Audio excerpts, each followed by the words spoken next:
Yeah. So I guess first of all, I think it's really important to say that Purpl isn't just about discount codes. That's one part of it and a big part of it, because I want to help the community offset the cost of being disabled.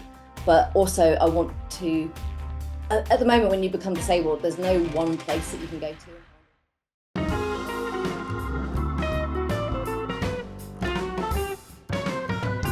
So welcome to the first ever Don't Harp On with me, Rob Sears. I'm delighted to welcome Georgina Coleman. Coleman without an E, not related to mustard, the mustard company in Norfolk. Is very apt for me. Georgina, thank you for joining me. You're welcome. Talk all about Purpl, so I will hand it over to you. Thank you. Yeah, I'm Georgina. I'm disabled. I've been disabled since around 2018, most likely, I think. I've got MS. I've had it for quite a long time, since my son was born, and he's nearly 22, so I've had it a long time. But my walking went downhill in 2018, and that's probably when I would have considered myself as disabled, having to use a wheelchair, walking aids to get around. And also when I noticed that my costs went up significantly. Almost they went up because I'm trying to stay away from the NHS. So looking after my health, doing the right exercise to keep my body as mobile as possible. So the focus really came to that. And with that came higher costs. It's expensive being disabled.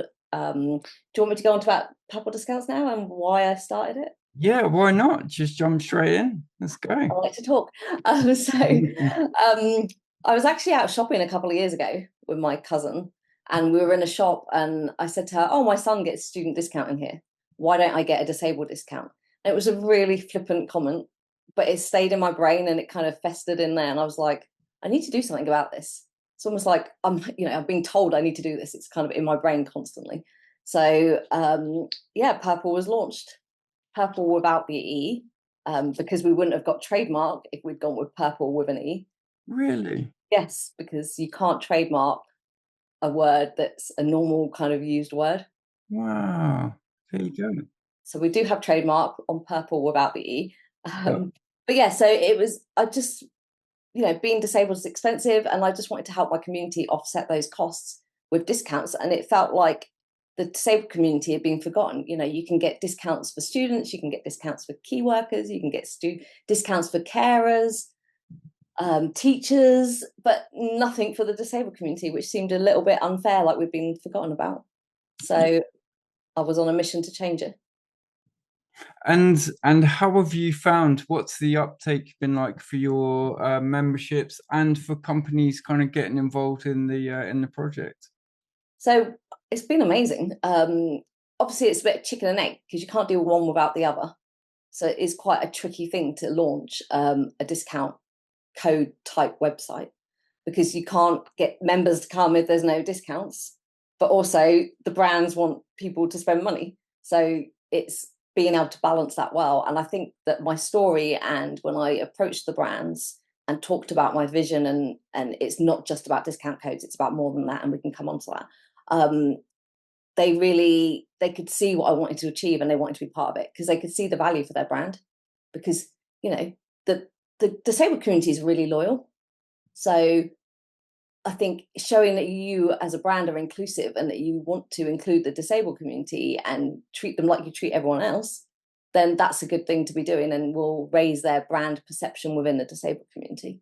So it's a really good, it's a tick in the box, but also that's not the impression I got from the brands that I started talking to initially. It's that they actually really wanted to be part of this, and they were happy to come on board. And even though we had no audience at the beginning, they wanted to be part of the journey with me, which is really lovely. And so we've now got 100 brands on the website, and we're actually on, I think, just over 30 websites where they list us. So at the bottom of a website, on the footer where you would normally find blue light discount or student discount, you'll now see a disabled discount on around 30 websites. Hopefully more will come. And some of those are big brand names like Poundland, Hoover. So, they're big companies that have joined in on this, and want to be part of the success and be part of that journey, and really help make a difference to the disabled community. Yeah. And then from the members side, obviously that's a harder challenge in a way, because we're starting something completely new. So we have to raise awareness, and we have to get the message out there. And that takes a little bit more time. but it's happening, and we're starting to get more traction, and we've actually gone up the Google ladder, and we're now on page 1 if you search for Nice. discounts in the UK, which is amazing. And so we've definitely seen an uplift in our traffic over the last week, which is fantastic. But yeah, there's lots of other things we're doing to try and kind of reach the disabled community. So we're talking to charities, we're working with our own influencers that we've just started engaging with. So we've got lots of things happening to kind of build that awareness and get our name out there. Yeah, and something that I've noticed with my own YouTube channel is that a lot of these things is about trust with the sort of disability community. Um, obviously my background being visually impaired and now severely sight impaired and blind, there's all kinds of trust issues around schemes. You don't get schemed, don't get scammed, blah, there's so much of it. So actually, yeah, awareness is there, and trust will come with time, won't it? Yeah, exactly. And GDPR is, my husband works in the GDPR world. I live and breathe it with him, so I know it very well. Don't quiz me on it, but it's very, very important to me that we look after anyone's data that we do have. But we take the bare minimum that we need in order to authenticate that someone is disabled, and we store only what we need, and we destroy the documents. There's huge fines in place if a company doesn't adhere to data rules. So it's very important to me that we do look after people's personal information. But you don't have to register with a PIP letter or a DLA letter. We accept a number of different documents, so you can sign up with an access card, which is literally your name and your access number on their card and your expiry date. So it doesn't have to, you don't have to share your sensitive data if you don't want to. There's lots of options. We will accept anything that is a standardized document that shows that your disability and that it's been checked thoroughly by that company. So typically that will be the council or the government, because disabled blue badge, disabled bus pass, disabled train line card. But then we also accept like the CEA card for the cinema, because they do those checks. The access card, they do those checks. The National Disability ID card, they'll do those checks. So we know that we can be comfortable that if someone comes along with one of those IDs, that we can accept them into Purpl. Yeah, that's great. Sadly, sorry, I was just going to say, we sadly don't accept doctors' letters and consultation letters, not because we don't. It's just it doesn't work for the environment that we're in, because we need standardized documents that our system can automate and approve, and we don't have the time or the resources to look at individual doctor letters and consultant letters. There will be so many variables in those documents, but people like the access card and the CEA card, they do those checks. So if you don't have a disability letter because you don't claim benefits, or you're not entitled to benefits, you can still join Purpl with one of those other cards and come to us. Which is good. I think that's really good. And something that, because I've signed up for my own membership cards, so it's all good. The wife is very impressed with these discounts. But something that I thought was really cool, and we've spoken about it behind the scenes, and it's about kind of how you've made the website so accessible for so many different people. Is that something that you can kind of dig into a bit more? Yeah, I mean, we can't run a disabled website and not be accessible to all, but it's not perfect. We're a new startup. We have very limited resources, very limited people, limited funds. So it's going to be a work in progress. So we're doing the best we can, but we appreciate any feedback and insights from people who use our website, because the only way we can improve is to learn. So please do let us know. But we do have Recite Me on there, which is an accessibility toolbar.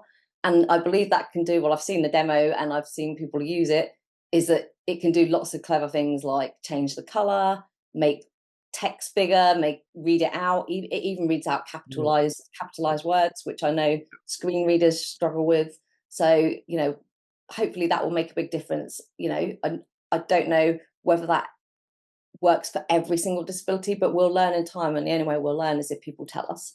So please do tell us if there's an issue so we Yeah. can adapt.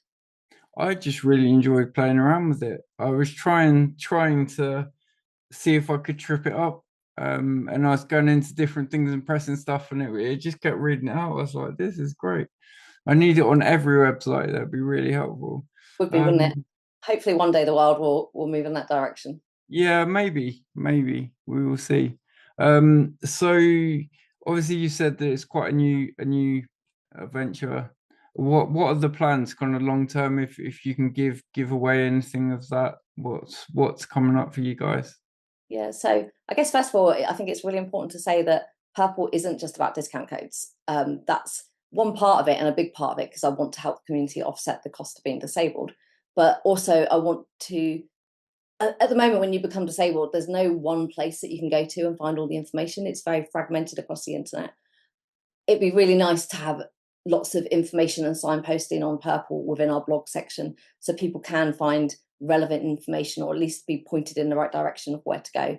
We're Yep. still working on that. We've still got a long way to go. We've only been live since the middle of July. So, it's going to take time to build that up. But we also want to fill it with inspirational stories and shared experiences. My journey with my MS will be different to someone else's journey. So we can learn from each other, and something I've done, they might not have even known about because no one's ever told them or they've not come across it. So I think it'd be great for people to share their stories with us and so that we can learn from each other. I think that's really important, and recommendations from each other as well. I don't know about you, but I don't trust most recommendations I see online because you just never know who's written them and where they've come from these days. I think within our own community, it'd be great to have someone where we actually can trust that if we've tried something that we can write about it and talk about it, and Yep. actually that will be beneficial to the community. So that's one side of it. But then also it's about giving back to the disabled community in other ways. So once we start making profit, we want to give a percentage back to disabled charities. And so we're starting to talk to disabled charities now, different charities, different sizes. Some will be small, some may be bigger, on how we can reach their audience, because obviously we need to raise awareness of Purpl, but also how we can then maybe work together in the future and help support, give money back to help them as well. But longer term, my plan is to have my own foundation. That's kind of like, I really want to help people who don't have access to things because they can't afford them, but those things would make a difference to their lives. Like Yep. it may be assisted technologies, or it would be really beneficial if they had acupuncture, but they can't afford it. I want to be able to give grants directly to people. There's nothing worse than seeing someone fundraising for a wheelchair on Instagram because they can't afford one. That just shouldn't happen. So I feel like that's how I can make a real difference. Yes, I can save you money in the short term, but hopefully one day I can make a real difference to someone's life through Yep. a bigger gesture of helping them. Yeah, I mean that's amazing, isn't it? Um, yeah, because there are a lot of foundations that are trying their best to help people, and every little helps. And like you say, something that might seem quite small to most people couldn't be life changing, can't it? So Absolutely, yeah, and I've been lucky enough where I've had access to assisted technologies. I have a machine that I wear on my leg that helps with my foot drop, but it is expensive and most people can't afford that. And that's yeah, wrong because that can make such a difference to someone's life, you know. definitely. And none of us asked to be disabled. It happens to anyone at any time. So, I think that if I can do a little bit to help some people on my journey in life, then, I'll feel like I've done something good in my life. Yeah. And how important is that to you? Obviously, we've had quite a few chats, so I know how passionate you are about this, but it's nice to see behind the scenes of a company like yours to kind of get a real feel for how important it is to you. It's really important, and I'm really lucky. My advisor team, they are all about businesses that do good. So I have really good people working with me and we're all aligned. I remember reading the book by Simon Sinek, I think it is, called Mhm. like Your Why. And for me, the why is always going to be the disabled person, my community. So when I speak to brands, I'm always pushing for the best discount I can get. And now some of that will take time because we're small. As we grow and we get more members, we'll have more bargaining power to get Yeah. better discounts. But I Yeah. will always try to get the best discount, even if it's 1% more than they're offering, just whatever I can do. And I think having someone who's disabled, who is the founder of the business, means that, my interests are always going to be for the community. Yeah.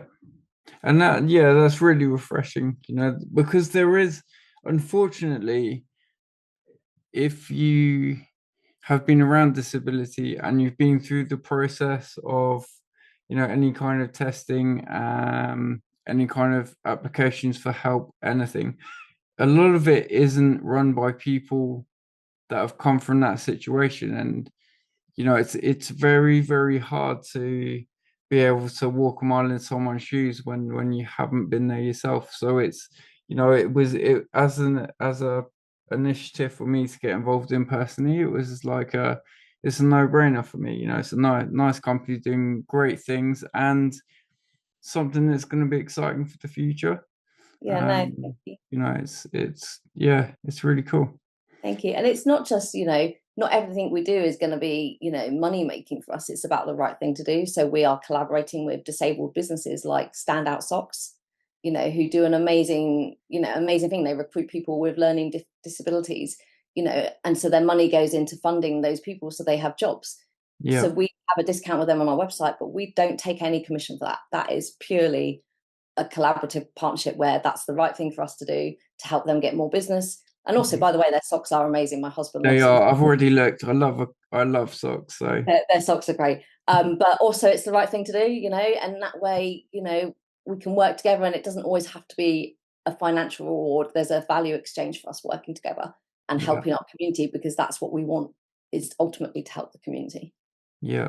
And that's such an amazing thing. You hear so many negative things, particularly in the media at the moment, with profits, and they're sort of, their people are struggling, but they're making 10 billion pounds of profit that a certain oil company might have made this year. It's just insane.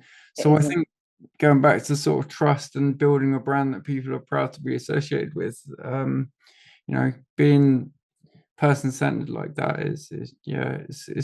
it's really cool, really nice. It warms the heart, definitely. So I know where to find Purpl. Yes. But where can people go to find you, to sign up for a membership, to follow you on Instagram and TikTok and stuff? So we are our hashtag, what do you call it when it's your social media? Yeah, whether they're at and hashtags. Yeah, well, we're at Purpl Discounts without the E. Yeah. On Facebook, Instagram, and I have just joined in TikTok, but I haven't really braved the wilds of TikTok yet, so watch that space. But yeah, you can Google us. If you Google Purpl Discounts, it will come up on the first page. And we also own the domain disableddiscounts.co.uk, so if you put that in, that should also redirect to our website. So there is that as well. And we will make sure that we post all the links and everything in the description to this video. So if people want to explore that, then they can do. That'll be yeah, absolutely. I guess also it's really important that people read the upload guide before they upload their document, because we get a lot of errors, and it's because there's either the document's expired, or they haven't put all the correct information that we need. That maybe they're hiding some of the information on the sheet, or they've not taken a photo of the whole document from edge to edge, or it's the image quality is blurry. So the upload guide, which is on the sign up tool, will give them that kind of insight into making sure they take the photo right in the first place, and what documents we accept, because we sometimes get like screenshots of bank accounts showing the PIP payment. We can't accept that. It's just it has to be the letter from PIP, because I'm sure people won't, but it's very easy to go and make something up on a computer, so we have to be very cautious. Yeah, absolutely. Or your spouses or your friends or whatever. I don't have any of my friends' bank account details, but I'm sure people probably do. Oh, maybe. But yeah, no, so we just make sure you read the guide, and if it fails, we're actually working constantly on improving the process, and we're just doing some more changes now that will be rolled out hopefully in a week or two. I don't know how long it will take, but to make it even easier and to give more step-by-step instructions. And Okay. then the really important thing for us is when you're on the website and you're using our codes is, first of all, don't store codes, because most of them are single use only anyway. So they only have one use and you come back and get a new one. But even the fixed codes can be subject to change. But the important thing is we make our money through the commission on your sale. So when you purchase with our discount code, we get the commission. And that's how we'll fund Purpl and how we'll be able to give back to the charities and make the foundation. And the Yeah. only way to do that is if people press the shop offer button after they've copied the discount code, Yeah. and don't store the codes and use them and not come back to the site, because that means we won't get paid. Yeah. Don't use cashback sites and our codes, because we won't get the money, the cashback site will. They won't give us our commission. Okay. Don't, if you're going to go on to like, when you go on a website and there might be like honey that comes up and it offers discount codes. Yeah. I get you want to find the best code. And if you want to do that, have a look on there first, then go back to our website and then tick the box again for the shop offer, and Yeah. then put the code in. Because what I'm learning, because I'm new to the affiliate world and it's all learning for all of us, is that if you then click on honey, but then still use our discount code, they call it last click, which means honey was the last click. So honey Right. would get the commission, not us. Wow. So the last click should always be the shop offer button on our website. Yeah. So even if you have to go back and get another code and click the button again, do that. Yeah. Or even if it's a fixed code and it's the same code, still go back and make sure the last click is us, because Yeah. that's the only way we'll be able to grow and be able to do all the good things that I want to do, is if we can earn a commission on the sales. Absolutely. Yeah. Yeah. Yeah. And well, that's it. And the thing is that people will look at it and say, "Oh, but you're just making money off of our sales." And yes, you are, because you're the actual plan is, you know what, I want to be like a hub for helping disabled people. So actually, by us doing some shopping there, it's actually funding like a really good cause. And I think that's, again, it's, you're transparent. It's not like you're trying to, make out you something you're not. Like, if we buy stuff, we're spending our money buying stuff anyway. So if we Yeah, can help to kind of help other disabled people, like, that's kind of how I see it. It's, I'll buy something and you get commission to then at some point down the road help someone with a wheelchair or something that will help them walk. Like, yeah, I'd rather spend money like that. plus you're getting a discount as well. Yeah, let's not forget that. Yeah, So hopefully that helps make it even more reason. exactly. No, it's great. No, I really, really like it. Yeah, good. So there we go. I Purpl. think that's everything. Oh, our influencer program Yes, go for it. is worth talking about, because we have launched our own disabled influencer program. We've got about 60 influencers now, Have but you? we are always going to be looking for more people. So if anyone's interested and wants to get involved, then just reach out to us, and we'll send you the form and you can sign up. And the idea is to work with brands, and then we can't afford to pay anyone at the moment because we're small, but the idea is as we grow, then there might be opportunity to get paid as well for doing those kind of activities. So, but also it's getting content out there for brands with someone disabled actually showcasing the products, and photos with someone from our community, which is great because a lot of these brands don't have those imagery. They don't have content with disabled people. So let's make the world more inclusive by helping the brands along the lines. Absolutely. Yeah. Yeah. Definitely. No, it's, yeah, like I say, I'm sold. I'm all in. So it's all good. But yeah, like I say, we'll make sure that everyone can get all the links and all the information they need from the video description. And yeah, that was it. So Georgina, thank you very, very much for your time today. Really appreciate it. Thank you very much for having me. No problem. And that is us signing off for yeah, episode 1. Thank you very much. Thank you.